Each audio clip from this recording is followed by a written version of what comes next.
I'm Ariana Grande. Hi, I'm Cynthia Erivo, and you're listening to the Broadway Podcast Network. Visit bpn.fm to discover more.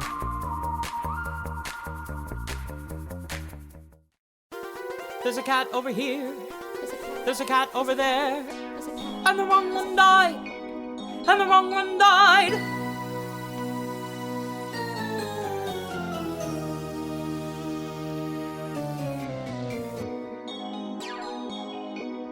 Welcome to The Wrong Cat Died, the podcast breakdown of Catastrophe. I'm your host, Mike Abrams, and today we are changing things up a little bit.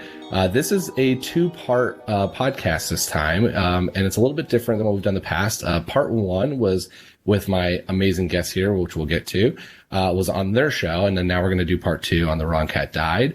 And this is a little bit of a celebration, because I know I have avoided, for the most part, the disaster of a 2019 Cats movie. But it is the 3-year anniversary. It has just come up. It has now been 3 years since that movie came out. And I was put in touch with these amazing people, and their podcast is phenomenal. And so they are in entertainment, musicals, movies, everything in between. And they're the hosts of the incredible Friday Night Movie Podcast. So welcome, Shai, Lily, and Becky, a trio of brothers and sisters. And thank you for joining me and for part two of this amazing conversation. It is awesome to be here. That's Thank Shai, you. the brother. Lovely to be here. Thank you. Yeah, I'm so excited. It was super fun to already record part one of this, where we talked about a lot of things I don't get to talk about as much on this show, but White Lotus and things I'm watching on TV and everything else, and hear from all of you. But we're going to go now we did some Cats in part one, but now we're going to go deep into Cat. So the first thing we got to start with is Lily, are you aware we have not gone deep into Cats yet? We haven't gone deep yet. We're going real deep into this here. I am on this journey. That's what I will say. I'm on the journey. I'm ready. The preface, if you haven't heard the first part, is Shai and I were put in touch through a mutual friend, and Shai is a big Cats fan, and it's from what I can tell, Lily and Becky, you are not as much of the big fans. You are fans, but not nearly at the level of Shai. You have to understand, nobody can fan the way that Shai fans. They also make fun of me, like making fun of me more than they like Cats and most other things. But the only way we can properly make fun of him is to know a lot about Cats, so we can burn him. So it's. But we do like unabashedly love the. I mean, yeah, production. I saw it we saw it when we were little kids. We've all seen it many times. Though there's always going to be an affection for Cats in my heart. Mm-hmm. So let's talk about that first time. I want to hear from each of you the first time you saw the show. How old? When? Where? What's that experience? We were together, right? The three we of were us. all together. I was 6. Summer of 91. We'd have been 6, 8, and 11. Winter Garden Theater.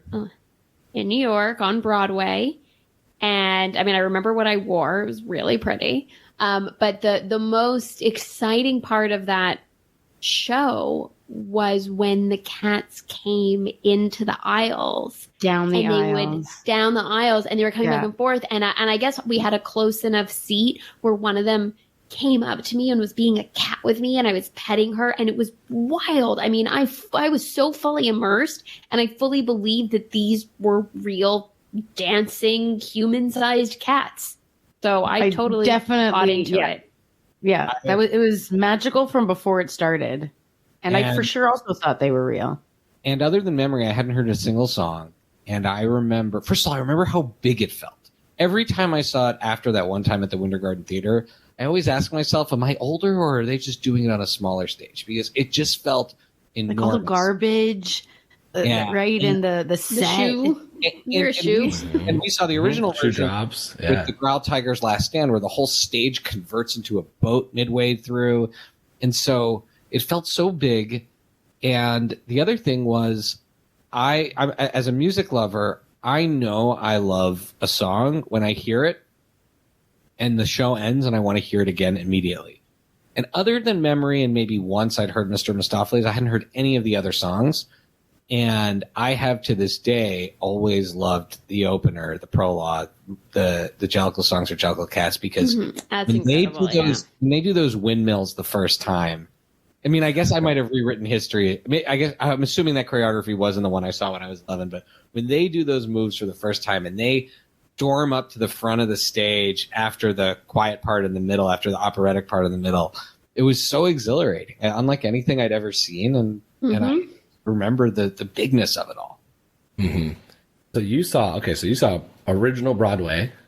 Yep. Yeah. In 91. So it's been on for 4 or 5 years at that point. And you are all under the age of 11. I was 11. 11. Shai was 11 and under. 11 and under. Okay, so all of this stuff went over your head. Whoa. Oh, yeah. Deep, Yeah, dark like the cat sexual stuff went over your head. stuff and all over all those stuff and and the entire plot. Like, I think that, like, It was the just- very vague, sort of general idea of the plot was somewhat understood, but They were dancing cats, and one of them got a prize at the end. I pretty could much tell, what and I I could tell understood. Demeter and Bomb Ballerina had some history with McCavity, but like to the extent of which my 11-year-old mind could imagine what that meant. So it wasn't. And I no knew one that was maybe- prepping us for this show. It's not like our this parents backstory. You're like, gave backstory Like and corny explained details. what we were seeing. I mean, maybe, it could have been that mom gave us the original poems or something, which are not very well connected to what you He see. didn't even tell us T.S. Eliot was an So anti-Semite. we had a T.S. Eliot book. Like, we had the book I of at the least can tell- poems at home, but I don't remember anybody connecting it to the Yeah, and Grisbell is not in that book. right. Yeah, that's Exactly. another piece to that. Okay, so I love this. You're going as a family. You're going in with the wholesome version. Like, kids are going to go see it. It's going to be singing and dancing and cats, and it's fun. And lots of And kids saw it back then. Oh yeah. Yeah. I mean, lots of kids still see it. And I feel like, Mr.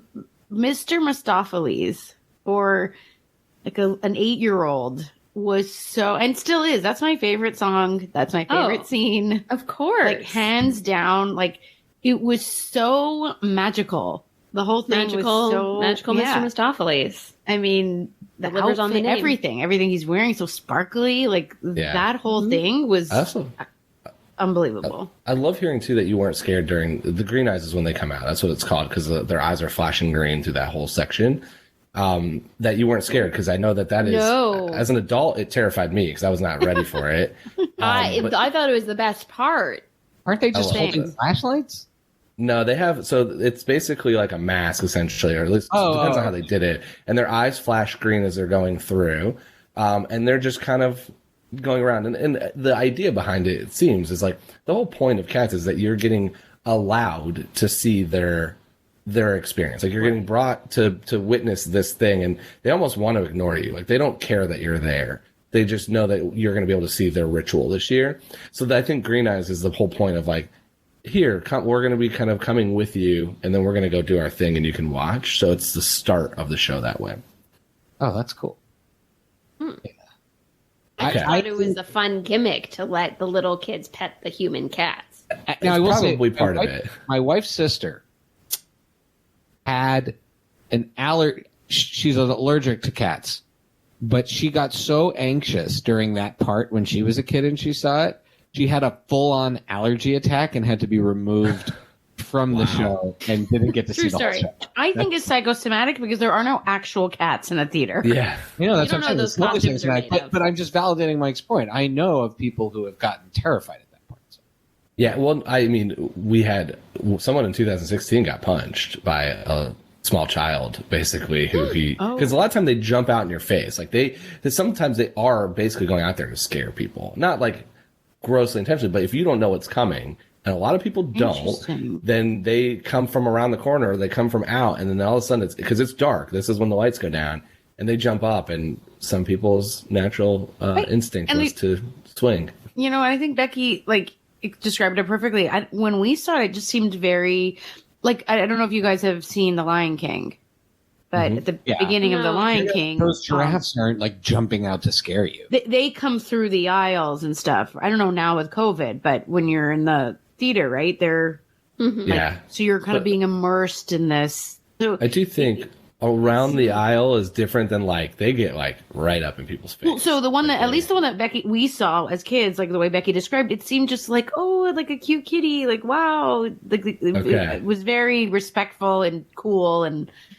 was not at all scary because I would have been, and my siblings know this, the first one out of there. Yeah. I think they shut down. They pretended the alien encounter in Disney World was broken just because Lily's panic so they could let me leave. Yeah, they for sure pretended there was a malfunction because they had to they would have gotten sued had they not they're like, we have to let this girl out. Okay. So, yeah, thank God. I guess thankfully the production we saw. We only waited an entire day, and I was so excited for it. And Lily, I ruined it. Wow, I'm a huge scary cat. Yeah, I love it. How many times now have you seen it live? Have you lost count? I think I've only seen it that one time live. And Becky and I flew to LA. I for sure have seen it twice. Okay. Becky and I saw it LA. So I've seen it in the 90s. I saw it once, I think, while I was dating when Allie and I were dating, because when they did the tour after 2016, You're like, Allie, if you want to marry me, you have to come see this show. I feel like I saw it one other time. Then I definitely saw 2016 on Broadway with the kids. Definitely saw 2016 on Broadway with the kids. And then saw the touring company again with the kids. And then saw the time Becky and I saw it in Costa Mesa. So I've seen it 5 times. Okay.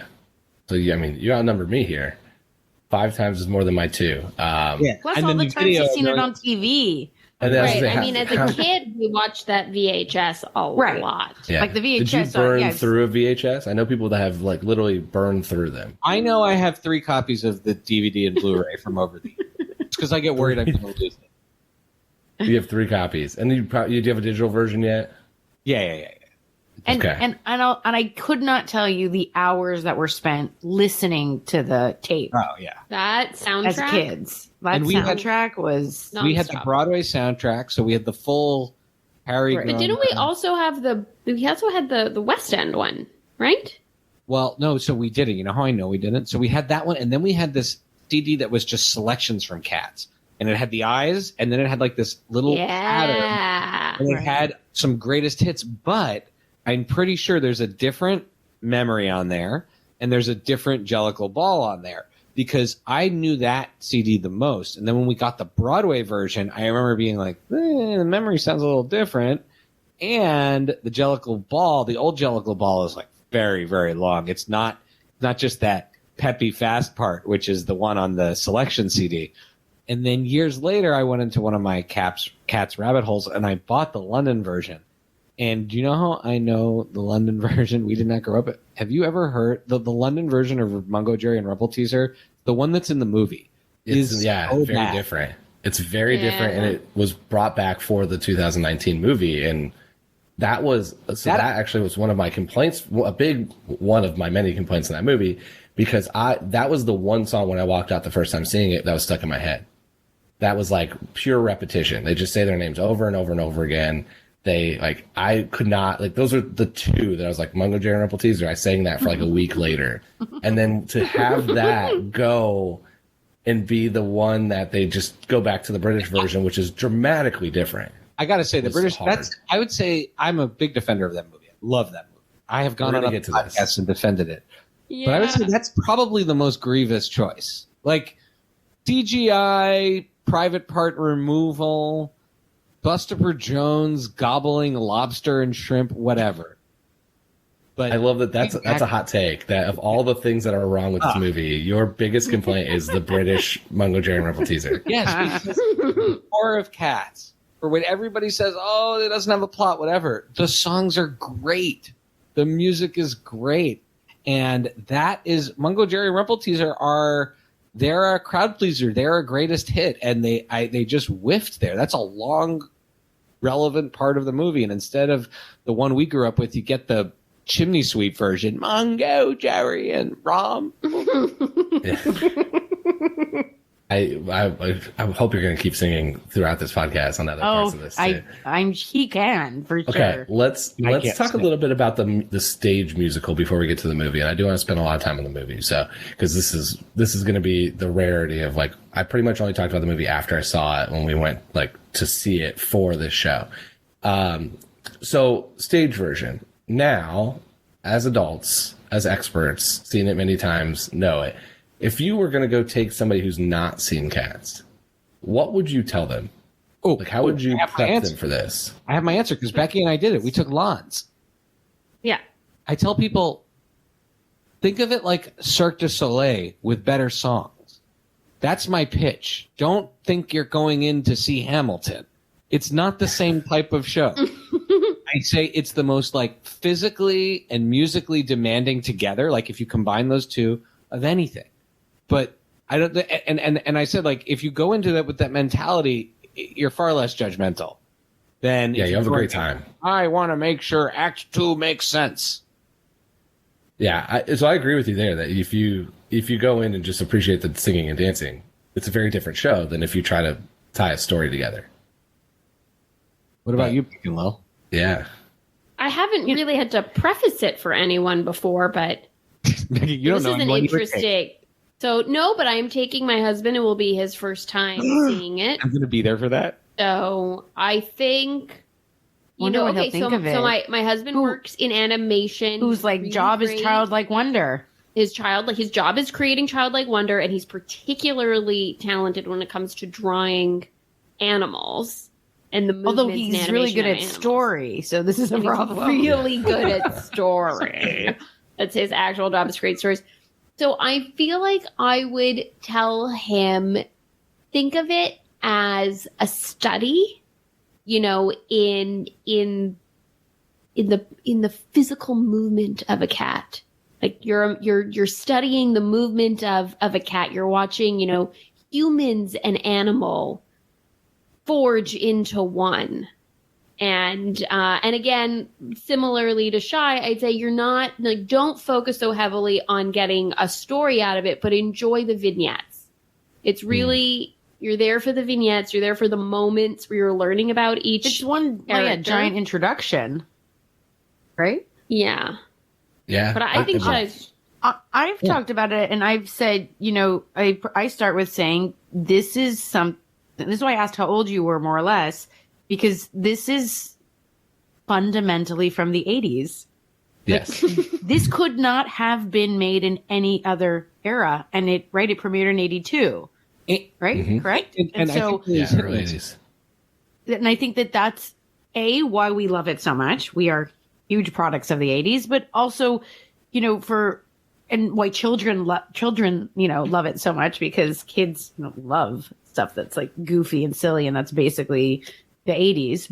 And so I think that if you come at it, and that's probably why I think the movie had so many problems, because it's made so far past the 80s. Right. It's so, and they didn't lean into the 80s necessarily. They didn't. I think everybody should have just been dressed like they were in the show. Like, I don't know why we had to digitize them. It works in the show. Digitalize them. Whatever. Digitalize them in post. Yeah, the amount of seed. They were all digitalized in post. It didn't work. Exactly. And so I think that, had they gone with a more authentic approach, it would have worked better. But I think it's also why maybe people,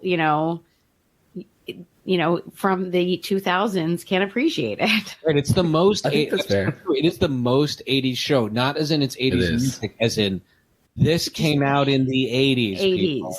The costuming, it's just, to me, it's very cemented in that time. And that's how I would explain it to someone. Like, imagine what a Broadway musical, this is before Lion King, this is before Hamilton, like none of this, classy shit. Like, let's go to the early 80s, a musical about cats. This is you could not ask for anything else. This is exactly what you're signing up for.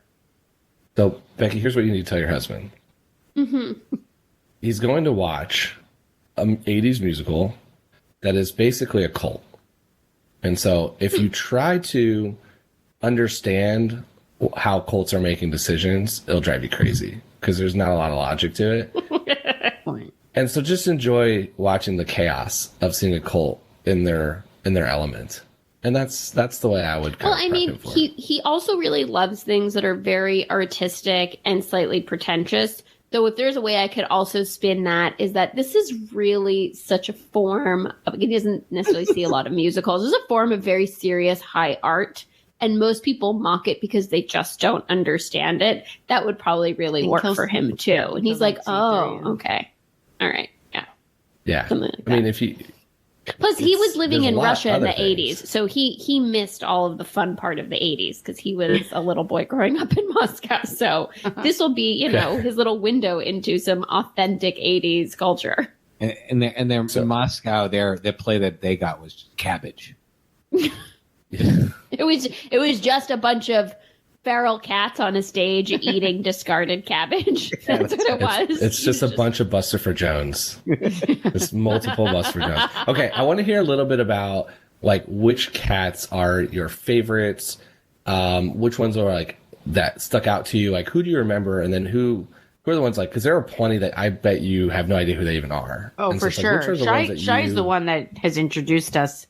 There was only one cat, like, and I already mentioned this. I know like a Tumble Brutus when I see him, but like to me as a kid and for very many a long time, there was only one cat that existed and that mattered, and that was Mr. Mistopheles. Like that's I love it. That I didn't fully even care, and then as I got a bit older and learned to play the piano and like we learned a memory or whatever, then I was like, oh yeah, memories. That's Grisabella. Rum Tum Tugger, I would say, would be a close second because that's just such a memorable number. Like a memorable. So much hips in that. So much thrusting. Like gyrating. My wife is thrusting. My wife has requested that this be the last time she ever have to see cats, but she loves the Rum Tum Tugger. Right, like there's just something, and I love the way that the song is spoken, like the way it's like the rhythm of the song and stuff like that. So, but yeah, none of. Like, oh my God, I wasn't even aware that there were other cats. They didn't matter to me. Yeah. Tugger and then McCavity's Bomb and Demeter has, I think, been sexual awakenings for many people. Really? Depending on, yeah. Oh, yeah. For a lot of people. My favorites, I mean, I'm going to go with like my child, like what has stuck with me since a childhood, because I've really grown to appreciate many and all of them.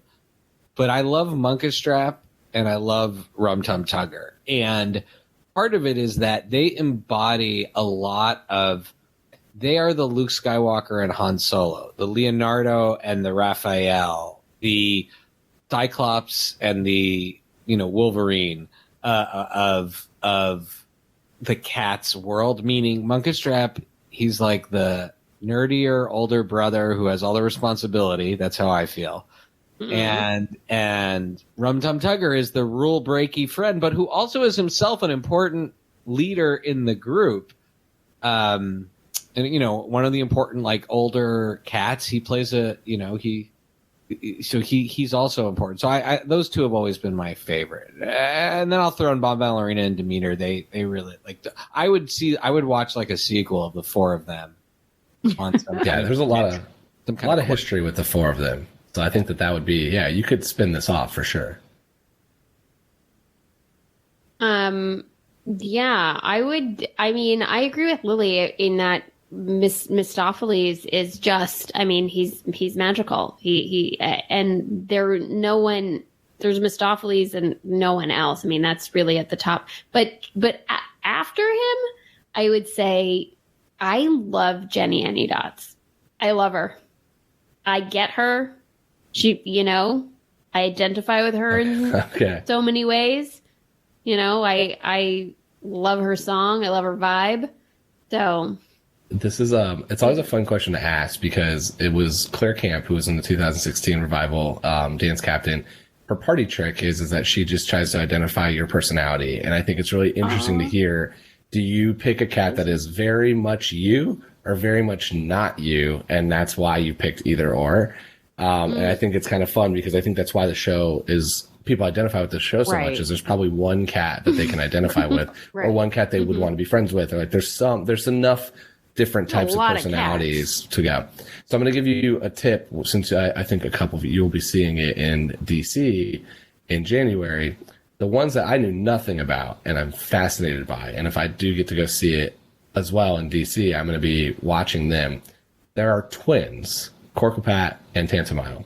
Sure. And they are going to know everything that's happening before it's happened. So from what I've been told from them is that when a character is going to come on stage, they will turn before knowing that that character is coming. Like they're very psychic in that sense because they have a connection to Deuteronomy. When I heard from them, yeah, from people who have played, from people who have played them. I know, I know that now, but like, I here though is like I get so annoyed when people go in and they're like, I didn't understand it. There's so much going on, and then there's so much that is not spoon-fed to you. And it leaves so much to the imagination, but then there are these subtle details like Corporate and Tantamile are foreshadowing things. Like, that's so rad. Mm-hmm. Yeah. So when you go, if you can pick them out, they'll be together at all times. That is something I'm going to be looking for next time I watch. So there's going to be some... Those like a tip you heard from them, the actual cats. Yep. To pay attention for the next time you see it. Well, it's more of just like it's their story. Like their story when they're on there, like they're singing and dancing in the back, and part of it, but they don't have a song about them. They don't get their moment in the sun for that. So they're doing this other parts. And then, like Tumble Brutus is named that, I think, because he tumbles. So like he's not going to sing much, but he's going to do these like amazing passes and flips and all kinds of stuff. And they're generally gymnasts that can do those things.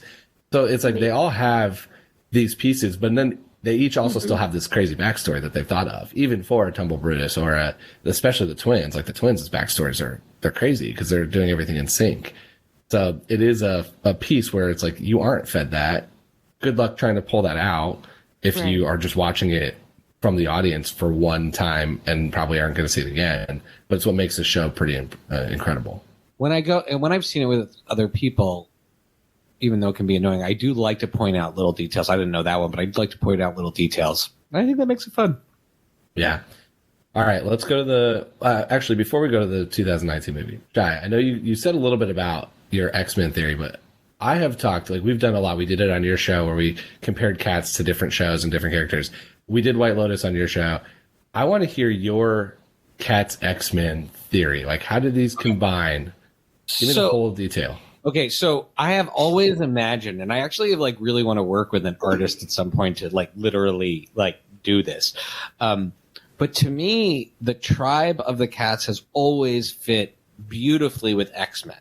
They're this special group, this special tribe. They're endowed with a certain amount of powers, and then within the tribe, there have been splits of which there are villains, but there are villains that are still deeply connected to the tribe. So that to me, and now X-Men is the story of outsiders and all of that. Now I don't have as much of that, but let's just talk about intra X-Men mutant politics. So that's one thing. And the other thing is you have this all-knowing person at the top, the teacher, but who's like a little older, a little more sickly. That's Professor X, old Deuteronomy.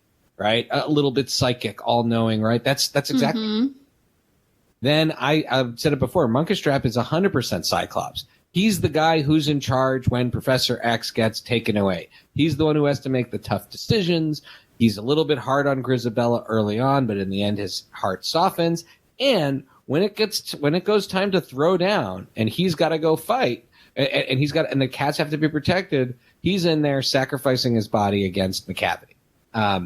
And I didn't mention Alonzo, but I would probably put Alonzo as Colossus or one of the other strong but not particularly high-level powers of mutants that would probably be in there because Alonzo engages in the fight with Macavity. And I just imagine that's like an action scene. So cool. Yeah. Which villain is Macavity then in the X-Men universe? This is tough for me because I think if you're going with the whole tribe story, Macavity is going to be Magneto. Because Magneto is essentially one of the X-Men, but an extremist, broken version of it. But that's a little bit too sympathetic for who Macavity is. Because although Magneto can be a mutant supremacist, he has he has a certain amount of empathy. He's a Holocaust survivor. He's a Holocaust survivor. He also has led the X-Men. I don't see that happening with Macavity. So I actually think Macavity is more like Apocalypse, which is a true purist mutant supremacist, or maybe Sebastian Shaw, but Sebastian Shaw just isn't that big of a villain. So he's kind of a mix of Magneto and Apocalypse to me. I love the thought that you put into this. I would be remiss if I didn't call out that the minute you started on this rant, both Lily and Becky both put their hands over their faces as like, oh my God, again. Well, what I was actually thinking to myself is, I've never heard this particular rant, and because I've never heard it, I'm thinking to myself, when do you have time to think of these things? Is this why you don't sleep through the night? Because you wake up wondering about the X-Men cats combined multiverse? But this one's like, imagine like Dad used to make birdhouses. This is just like a little woodworking area in my brain. I love it. And talk about a niche crossover here right now. Well, I have an artist for you who is in DC, who is a guest on the show, who will be able to do it. I have her tab open since we first met, Alexandra Bowman. I have to reach out. Yeah, she's an incredible artist and a huge Cats fan, and has drawn a lot of cats. And so, like, she's ready to do this. Like, she's got her. I have to see the X-Men seems to lend itself really well to this. Well, and Lily, remember in X-Men First Class when they did the kind of goofy makeup job on Nicholas Holt's Beast? And I remember Lily's review was, why did he look like the Rum Tum Tugger? Tugger. He looked like a cat from Cats. For sure. We'll be back after this short break.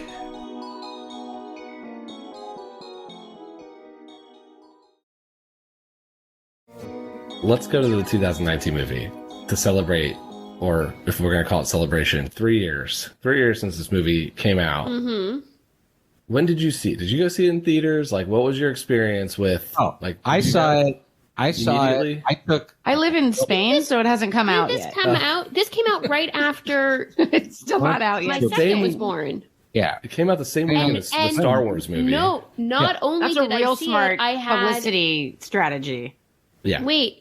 Not only did I see it, I had a newborn that was either only a few days, maximum only a few weeks old.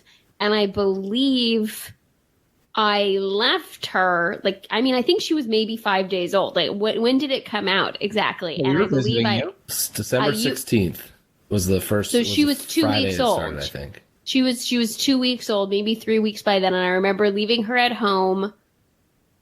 I don't remember with whom, my mom, my husband, and going with you to see it in the theaters. I mean, I was very out of it at that time, but that's how important it was to us to see it with a newborn baby at home. The first time I saw it, and I'm just double checking my calendar. I went. But the first time I saw it was on the opening week or weekend, whenever that was. And I took some folks from my staff at the place that I worked at the time because they wanted to see it too. And we left. We just took our Blackberries and our phones, and we left work early, and we went to go see it. So I actually saw it that week when they had the CGI all wrong, and then I saw it after they fixed it. I tell you, I couldn't tell the difference. Like, I loved it either way, but I definitely couldn't tell the difference between the two versions. So you saw the unfinished and then the finished. Yeah, the partially finished. How busy was your theaters when you saw it? Oh no! This was first of all midday matinee on a Friday or something like that, and there was maybe 30 people in the theater. There was not a lot of people. I was bummed. And what was the crowd reaction? Well, the people that were there were mostly Cats fans. There were fans. Yeah, there were people there with like ears on and stuff.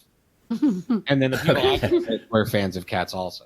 Wasn't like, okay. There weren't a lot of uninitiated. I saw a press recording, the unfinished, because it was still not fully out yet. It was the day after they did like the premiere where it was like really not finished, because he was like working up until he probably put his tux on. And I was in a theater full of people that were invited either for press or family. And about 10 minutes in, everyone was laughing. And I was like, this isn't a laughing part of this movie. Yeah, not a good thing. So I knew that this was going to be an interesting experience to begin with. But I want to hear, because you defend it seems like more. What? Oh, Shai. Yes. How do you defend this movie more? Like, it's pretty. To be clear, I will throw down and defend this movie too. Yeah, Becky has done it. Because I very adamantly believe that people who enjoy this film, who go into it and have a joyful experience, maintain their childlike wonder. And it's the people who, are jaded and they're either hating on it or they're making fun of it in an unloving way, because you can certainly tease this, troll this movie in a very loving way, but people who do it unlovingly, they just, you're just a jaded, angry person who remembers none of the sparkle and enjoyment of imagination and your young childlike mind. I agree with that. I agree with that completely. I'll also add, and I'll attack and I'm going to attack hard on anyone who wrote a negative review about this movie. Okay, we live in a culture where people do knee-jerk things, and everyone's defending different people and not defending different people online. But it was like there was like this psychic recognition between all of the cool kids who defend every single person in the world that they were all going to get all their bullying out on this movie, and wrote some of the meanest, most not funny, but trying to be quippy. Like, it was like reading the Twitter of movie reviews, right? Like there's a side of Twitter that brings out the worst in people. There's also a side of Twitter that, and I'm not making a political comment on the mess that Twitter is right now, but I'm saying there's a side of Twitter which is a great place to gather fans and talk about things that you love. And it was like every single person who stood for something good, it was like they had to get something out of their system and see, how can I be nastier and funnier and quippier and more intellectual than the other person who wrote a review about this? But by the reviews about this. What really pushed me over the edge? The edge is James Corden. That's what really pissed me off. Because I'm like, listen, man, a lot of people worked really hard on this. Yeah, it is, and you were paid a lot of money to be in it. Yeah. And it had gotten good reviews. If you no way he would have said anything. Right. If it had gotten good reviews, but he wanted to be with the cool badly kids. Wanted to be cool, wanted to be sitting at the popular kid table, that he just needed to get on the bandwagon. And like I said, I'm not saying people shouldn't make fun of it or tease it, but there is a loving way to do it and there is an unloving way to do it. And like the fact that this was made and but I'll defend the actual movie soon too, by the way. Like I have point for point detail. Right. But the fact that the proportions are so off on this movie is insane to me. Like, sometimes the cats look like they're human size, and sometimes they look like they're Honey, I Shrunk the Cat. Like, it's so insane to me that in one same movie. Yeah. But do you go to Cirque du Soleil and be like, oh my God, that contortionist is making duck noises. They're not really a duck. No, agreed. At no point do I believe they're really cats. I just feel like Planet with the technology, I'm just saying, they could have simplified things so much. Like, they could have done a better job. That's what I'm saying. Okay. They could have done a better job, and it annoys me that they took something so precious to so many people and, like, shit the bed on the proportions. If I would have made this film, I will say I would have made this film differently, but I'm going to talk about what I love. If I would have made this film, I would have shot it realistically and emphasized and to Lily's point, now that Lily's made it, I would have even 80'd up the costumes, and I would have shot it like a kung fu movie. I would have shot it like The Raid Redemption, so that people see the incredible physicality that's needed to do this play. And I would have tried to, if possible, even do some live singing, because that's part of what blows you away when you see Cats. So I think Les Mis, like the Les Mis movie, like Hooper did with Les Mis. And so okay, so he didn't do that. Now let me tell you what I love about this. So first of all, I think that from a story standpoint, this is a huge huge improvement. It makes a lot more sense than the original play. You're following this outsider who's dropped in Victoria. She has a love-ish arc with this guy who's timid, who's finding himself in Mr. Mistopheles. The song that's added, sometimes the songs that's added for these plays to get like Oscar bait are garbage. Taylor Swift and Andrew Lloyd Webber did a beautiful job, and Beautiful Ghosts really does add an emotional punch and a depth and a connection between Grisabella and the tribe, so that her redemption is a lot better earned. And I think that you do have some amazing numbers. Lily's like flashing the proportions. I'm like watching it right now on my phone as you're talking. I can't resist. I need to see it. Like, it's so insane to me that I need to see it while you talk about it. And I think Francesca Hayward's performance, Robbie Fairchild's performance, Laurie Anderson, all of the Broadway people in this are amazing. And then Jason Derulo. And the he was pretty good. He was a good tugger. He dances. Ian McKellen and Judi Dench, professionalism. You've never heard them make fun of their role. Judi Dench they committed to being her vagina in that play, okay? And Ian McKellen, okay? Freaking Gandalf is licking milk, Richard III licking milk from a saucer, right? But you don't hear them being bitches about it after. They talk reverentially about the play, so I love that. Okay. I also think, again, McCavity, I love, what's his name as McCavity? Oh, God, I love him so much. Idris Elba. I like his... They also sprinkle him more through the play as opposed to just saying his name, so you get the sense of how menacing is. He's offing cats throughout the play, throughout the story. I think all of those things are really great. I think the music is still great. I think the mix, I've always thought, and Becky, I think you agreed, the mix on Rum Tum Tugger in the film as opposed to the soundtrack is weird. I remember we talked about that. And there's a few, I would say the Skimbleshanks is phenomenal. The creativity they did on the Skimbleshanks, which is one of the great songs, then to incorporate that dance number, talk about strange proportions. In there. It was phenomenal. So I would make, that's my case for why the movie's a lot of fun. And I'm not saying it's better than the stage play, but there are certain elements of it that you can look at and say, oh, they tried here to do something pretty cool. Yeah. First of all, I love the passionate defense of this movie, which I think the audience of this podcast should and will like, because I think you've got Cats fans listening to this. Look, I'm a fan with them, right? Like, there's no question in my mind. And also, I'll say, let's give some love to Taylor Swift.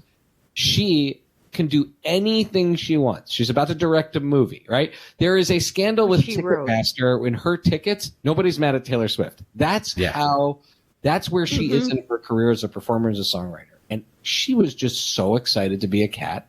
And she was great as Bomb Ballerina. She delivers that song beautifully. She's befitting of McCavity. And so, I will go back actually to how you started this, Becky, which I think is all the hate is unwarranted on the fact that the movie was made, and the criticism that, at least that I have, and most of what I've heard from, again, like not the masses who are doing the criticism that you are criticizing. Mm-hmm.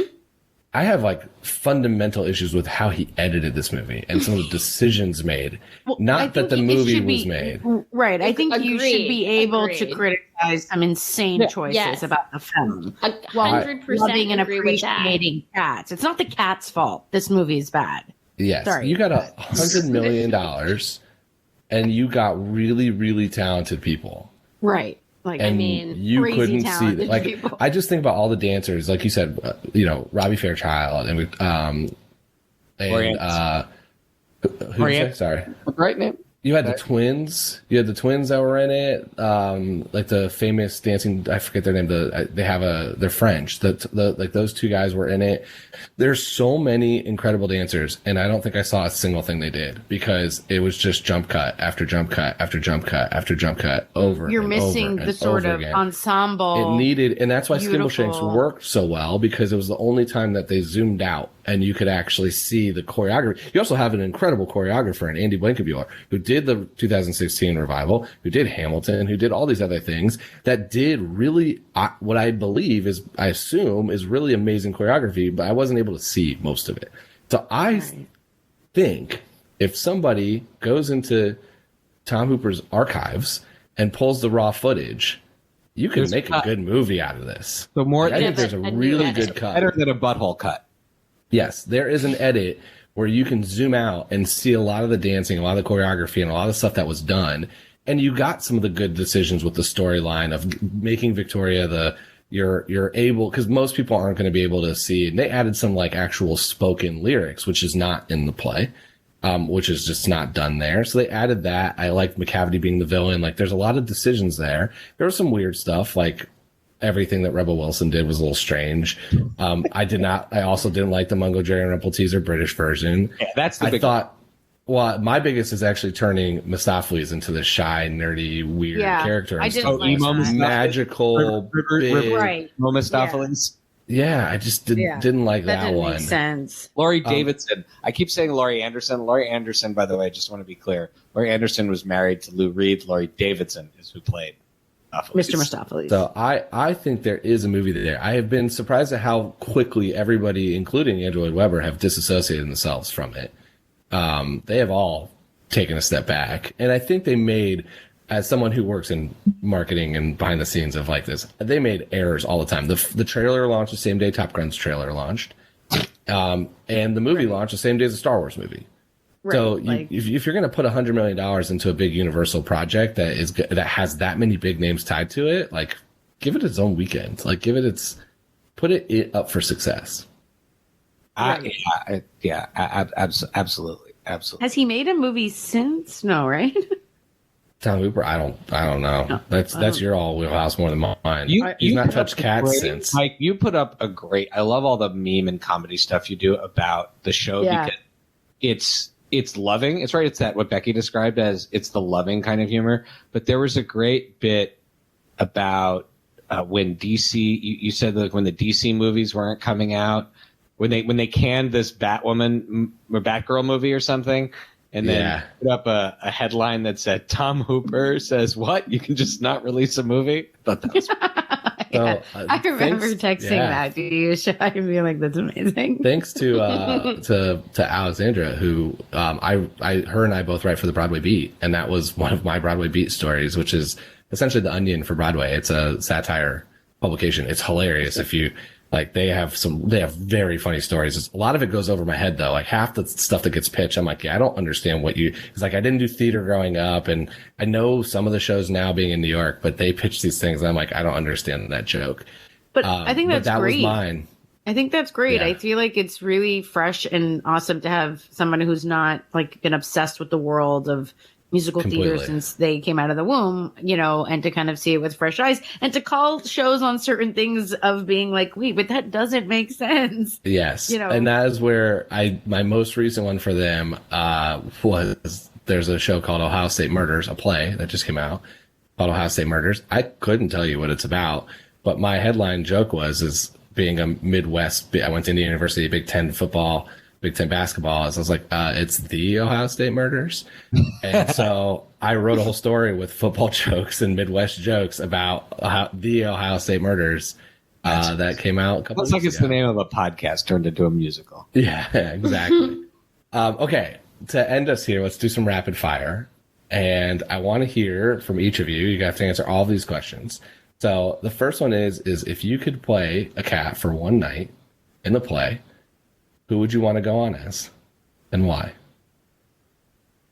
Okay, I have two. Mungojerrie, because to be able to sing Jellicle Cats would just be the greatest thing. And then I'd kind of want to be Bomb Ballerina, because McCavity's awesome. Right. She's a bombshell. Those are my two. I'm gonna go with Jenny. I'm gonna go with Jenny Annie Dodd. Called rapid fire, guys. No, I know. I'm saying. I don't want to interrupt Becky. I'm going to say. I didn't know who's going to. I'm going to say Mistopheles because I think he has the sickest dance moves. I mean, he's got that amazing jumps, explosive, the jumps, and I just do not feel comfortable. I feel like it would be so much fun to imagine if I could do that. I want to see. I do not think even in a fantasy scenario, there's no way. I can tell you who I don't want to be. I don't want to be. I don't want to be Deuteronomy. It just feels like such a heavy costume. Just stand there. And just schlepping that thing across the stage the entire time. And you sit on stage during intermission. You just, that's right. And you just sit, no, Can't even go pee. no way. Forget Absolutely it. Definitely not. not that one. I would never want to be. I like Jenny and I feel like the stakes are not as high as Mistopheles. Like I can't handle that kind of stress. Early on, tap number, get your big stuff out of the way. Exactly. I love it. Okay, who are your favorite and least favorite cats from the show? I mean, Shai, we know it's Monk for favorite, so we've clearly established that. You know, I've always the Rumpus cat. Does that count as a cat? The Rumpus cat. We can count it. That whole thing has never, and even Growl Tiger's Last Stand, which was cool for the Majesty. Like those just have never done it for me, and are a bit of a distraction from my story. My favorites are in the American version, Mungojerrie and Rumpleteazer, because I think they have the best names. They have the best names. Mungojerrie. And the song is Becky. Shai, can you sing a bit of the song? Start calling your kids Mungojerrie. Please do. I always imagine, the song is so good. Own a cat. I have the British one stuck in my head.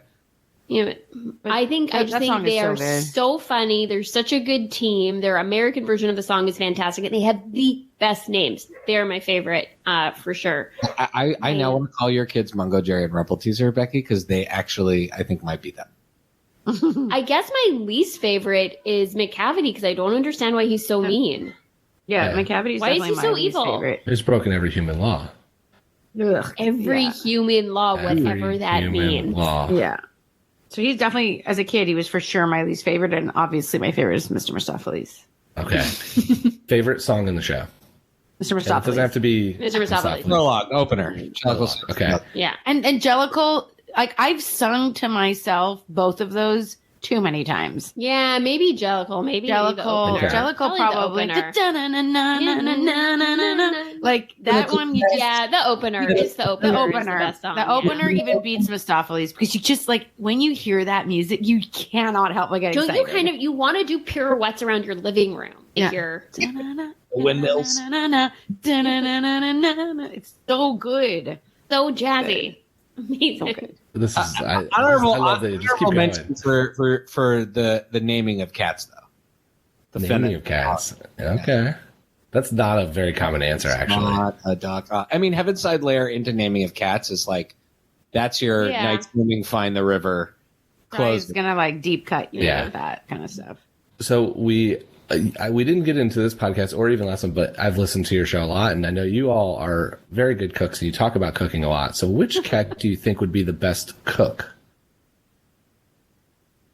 Jenny Annie Dots. Jenny, I was going to say Jenny Annie Dots. And that's I think she's like going to order you the best takeout. I don't know if she's going to make you the best food because she's kind of lazy.